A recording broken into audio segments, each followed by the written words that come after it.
सिख पंथ की पहली पातशाही साहिब श्री गुरु नानक देव जी ने गुरबानी में कहा है कि कीरत करो, नाम जपो और वंड छको। मतलब ईमानदारी से मेहनत करके आजीविका कमाओ, ईश्वर को जानने के लिए उनके नाम का जाप करो और अपनी कमाई से धार्मिक कार्य और जरूरतमंदों की सहायता करो। गुरबानी की इस सबसे बड़ी शिक्षा का हरियाणा के मुख्यमंत्री मनोहर लाल स्पष्ट रूप से अनुसरण करते नजर आ रहे हैं। ये बातें हम मुख्यमंत्री मनोहर लाल को महिमा मंडित करने के लिए नहीं कह रहे हैं, बल्कि जब हमने मनोहर लाल की शासन प्रणाली का गहराई से अध्ययन किया तो पता चला कि गुरबानी में कहे गए इन तीनों मूल मंत्रों का मुख्यमंत्री मनोहर लाल किस तरह से पालना कर रहे हैं। आलोचना अपनी जगह, लेकिन जो काम वास्तव में हुए हैं उससे जनता को रूबरू तो कराना ही चाहिए। अच्छाई और सच्चाई का विरोध नहीं होना चाहिए। अब बात करते हैं मनोहर लाल ने कीरत करो को हरियाणा में किस तरह सार्थक किया है।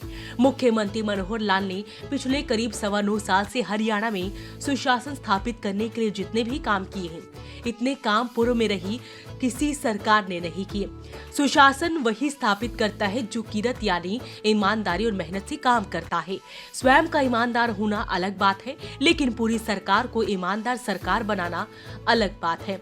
मुख्यमंत्री की ईमानदारी तो तारीफ के काबिल है, लेकिन उन्होंने सरकारी कामकाज से लेकर नौकरियों, दैनिक जीवन की सहूलियतों और योजनाओं में भी सरकार को पारदर्शी बनाया है और भ्रष्टाचार को खत्म किया है। इस पर बहुत सी स्टोरीज की जा चुकी है और इससे मनोहर लाल के विरोधी भी इत्तेफाक रखते हैं।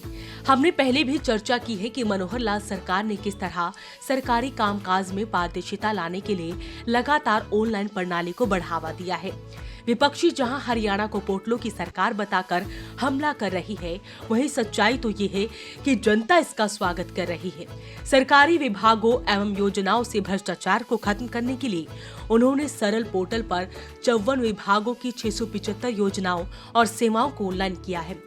मनोहर लाल के इस कीरत के कारण अब लोगों को अपने सरकारी कामकाज करवाने के लिए दफ्तरों के चक्कर नहीं काटने पड़ते।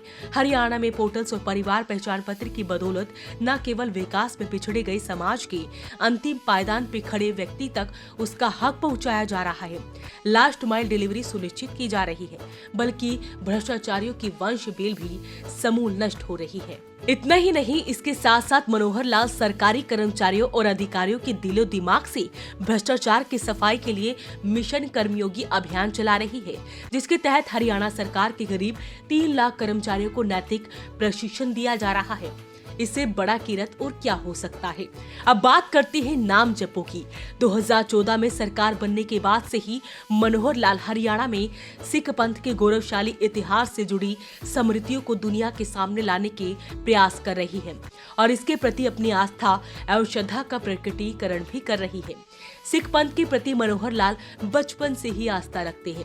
गुरुओं के प्रत्येक प्रकाशोत्सव पर मनोहर लाल को आप किसी न किसी गुरुद्वारे पर मत्था टेकते हुए जरूर देखते होंगे। उन्हें अच्छी तरह पता है कि सिख पंथ के 10 गुरुओं का हरियाणा की धरती के साथ कितना जुड़ाव रहा है। मुख्यमंत्री मनोहर लाल ने बाबा बंदा सिंह बहादुर से जुड़ा स्मारक बनाने के लिए 20 एकड़ जमीन यमुनानगर में तय की है।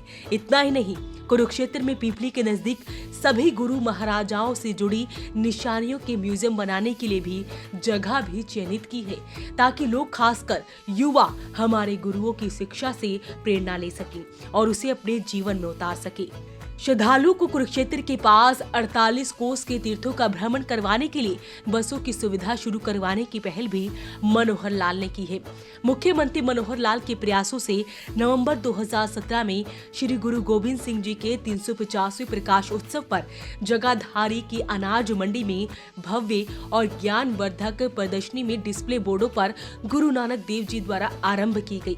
सिख फिलोसफी से लेकर बाबा बंदा सिंह बहादुर द्वारा यमुनानगर और हिमाचल प्रदेश की सीमा पर 7200 एकड़ क्षेत्र में स्थापित पहली सिख राजधानी के इतिहास को चित्रों सहित प्रदर्शित किया गया था। ईश्वर का नाम जपने का इससे बेहतर तरीका और क्या ही हो सकता है। अब बात करते हैं वंड छकों पर। इसका मतलब तो हम पहले ही आपको बता चुके हैं कि इसका अर्थ है अपनी कमाई से धार्मिक कार्य और जरूरतमंदों की सहायता करनी चाहिए। इसे भी मनोहर लाल ने जमीन पर उतार कर दिखाया है। इसे मैं आपको एक उदाहरण के जरिए बताती हूँ। हरियाणा में पहले एक गरीब परिवार की बच्ची को सरकारी नौकरी हासिल करना किसी सपने से कम नहीं था, क्योंकि प्रदेश में रही पूर्व की सरकारों में राजनेताओं की सिफारिश और बिना पर्ची और खर्ची के किसी को भी सरकारी नौकरी नहीं मिलती थी। पूर्व की सरकारों द्वारा सरकारी नौकरियों में भी की गई बंदरबाट की वजह से प्रदेश के कई नेता जेल की हवा तक खा चुके हैं। पहले की सरकारों में हर सरकारी भर्ती में भ्रष्टाचार तो होता ही था, लेकिन अब प्रदेश में सब कुछ बदल चुका है। अब सरकारी नौकरी के लिए ऑनलाइन आवेदन किया जाता है।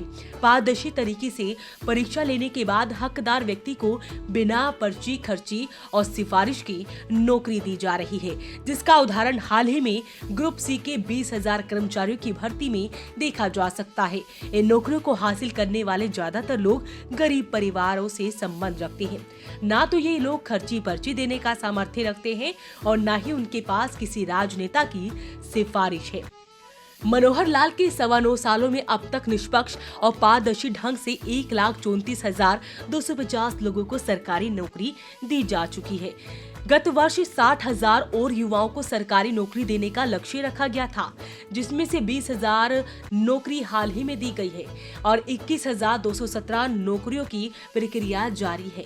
इतना ही नहीं, मनोहर लाल सरकार परिवार पहचान पत्र के जरिए 45 लाख परिवारों को 397 योजनाओं और सेवाओं का घर बैठे लाभ दे रही है।